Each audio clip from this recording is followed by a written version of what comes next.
पाठ्यचर्या निर्माण के सिद्धांतों की कड़ी में ही हम आगे अब नवे सिद्धांत को देखते हैं। हमारा जो नवा सिद्धांत वह है दूरदर्शिता का सिद्धांत, प्रिंसिपल ऑफ फॉरवर्ड लुकिंग। आगे की सोचना, दूरदर्शिता, आगे की सोचते हुए और पाठ्यचर्या का निर्माण किया जाना चाहिए।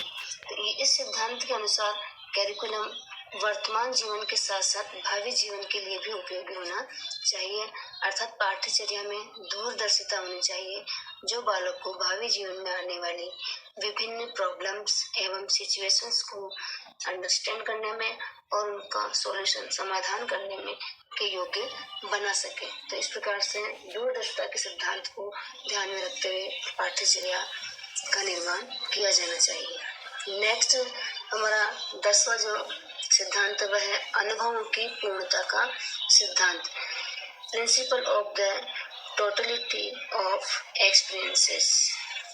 पाठ्यचर्या में परंपरागत ढंग से पढ़ाए जाने वाले थ्योरेटिकल सब्जेक्ट्स के साथ साथ उन सभी एक्सपीरियंस को भी स्थान दिया जाना चाहिए जिनको बालक विभिन्न एक्टिविटीज करके और प्राप्त करता है। तो ये जो क्रियाएं हैं, विद्यालय में होने वाली विभिन्न क्रियाएं हैं, वो हैं स्कूल में विभिन्न क्रियाएं, इसके अलावा खेल कूद करना, प्लेग्राउंड में कहाँ की जाती है क्रियाएं, विद्यालय में प्लेग्राउंड के अंदर की जाती है, कक्ष में की जाती है, लेबोरेटरी में, लाइब्रेरी में, और टीचर स्टूडेंट के इनफॉर्मल जो संपर्क होते हैं उनके अंतर्गत ये सारी क्रियाएं की जाती हैं। तो इस प्रकार से जहाँ जहाँ से भी बालक को अनुभव प्राप्त होते हैं उनके आधार पर उसे सीखने के अवसर प्रदान किए जाने चाहिए। तो इन सबको भी करिकुलम में सम्मिलित किया जाना चाहिए। नेक्स्ट है उत्तम आचरण के आदर्शों की प्राप्ति का सिद्धांत। हमारे आदर्शवाद में भी कहा गया है कि बालक के अंतर्गत बालक का जो आचरण होना चाहिए वो उत्तम होना चाहिए और उसमें अच्छे आदर्श, अच्छे मूल्य, संस्कृति, परंपराएं, उनका उसके अंतर्गत समावेश होना चाहिए। तो बालक को, क्योंकि बालक को क्या करना है, समाज में रहकर ही अपना जीवन यापन करना होता है, इसके लिए उसमें उत्तम आचरण का होना जरूरी होता है। अतः करिकुलम में उन सब्जेक्ट्स को, थिंग्स को, एक्टिविटीज को समावेशित किया जाना चाहिए जिससे कि बालक का आचरण जो हो उत्तम बन सके, आदर्श शिक्षा उसे प्राप्त हो सके, उसके अंतर्गत उसमें समाज के हित की, देश हित की, परोपकार की, दया की, करुणा की आदि भावनाओं का उसमें विकास हो सके। तो इस प्रकार से इन सबको भी पाठ्यचर्या के अंतर्गत सम्मिलित किया जाना चाहिए। नेक्स्ट सिद्धांत जो है हमारा प्रिंसिपल है वह है जनतंत्रीय भावना के विकास का सिद्धांत। क्योंकि हमारा जो देश है वो डेमोक्रेटिक कंट्री, हमारा जो कंट्री है वो है डेमोक्रेटिक कंट्री है। यहाँ डेमोक्रेटिक जो सिस्टम है उसको सुदृढ़ बनाने के लिए नागरिक में डेमोक्रेटिक फीलिंग्स का, भावनाओं का विकास होना अति आवश्यक है।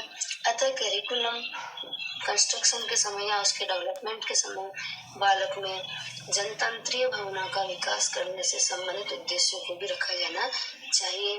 इसके लिए विद्यालय में सभी कार्य इस भावना से होने चाहिए जिससे कि बालक में डेमोक्रेटिक सिस्टम के प्रति अच्छे भाव जागृत हो सके।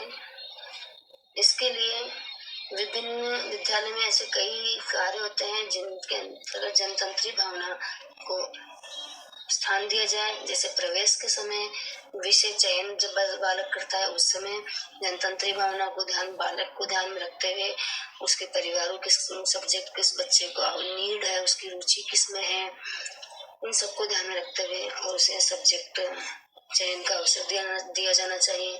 इसी प्रकार से सीखने से टीचिंग और लर्निंग जो प्रोसेस है उसके अंदर भी जनतंत्री भावना होनी चाहिए।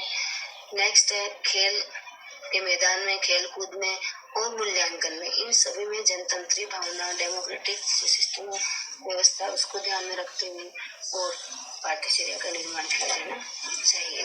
नेक्स्ट सिद्धांत हमारा सह संबंध का सिद्धांत, कोरिलेशन, प्रिंसिपल ऑफ कोरिलेशन।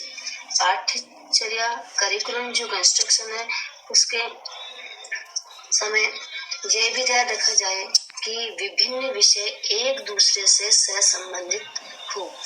जो भी विषय विद्यालय में पढ़ाए जा रहे हैं वो विषय एक दूसरे से सह संबंध को रिलेट करते हुए पढ़ाया जाना चाहिए। जैसे कि इतिहास पढ़ाया जा रहा है तो इतिहास पढ़ा रहे हैं तो इतिहास के साथ जहाँ जहाँ भौगोलिक ज्योग्राफिकल एस्पेक्ट आते हैं तो उन्हें भी वहाँ पे पढ़ाते हुए और आगे बढ़ना चाहिए।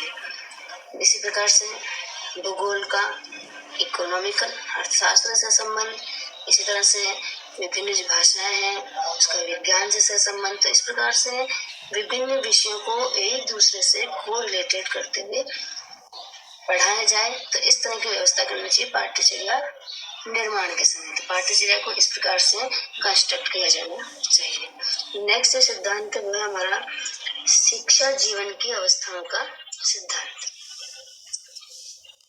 पाठ्यचर्या शिक्षा जीवन की 3 अवस्थाओं से रिलेटेड होनी चाहिए, जिसमें पहला तो कि बालक के जीवन में विभिन्न प्रकार के कौतूहल होते हैं, तो उन कौतूहल को नए नए एक्सपीरियंस होते हैं, अनुभव होते हैं, एक यथार्थता होती है, क्या सही है और क्या गलत, यथार्थ क्या है, जो क्या दिखाई दे रहा है क्या सत्य है, और उनका फिर सामंजस्यलाइजेशन करना। तो ये तीनों स्टेज जो है, तीनों अवस्थाएं हैं, ये इनको पूर्ण करने वाला करिकुलम होना चाहिए, जिससे बालक को यथार्थ ज्ञान की प्राप्ति हो और बालक वास्तविक जीवन में सफलता प्राप्त कर सके। तो इस प्रिंसिपल को भी ध्यान में रखते पाठ्यचर्या का निर्माण किया जाना चाहिए।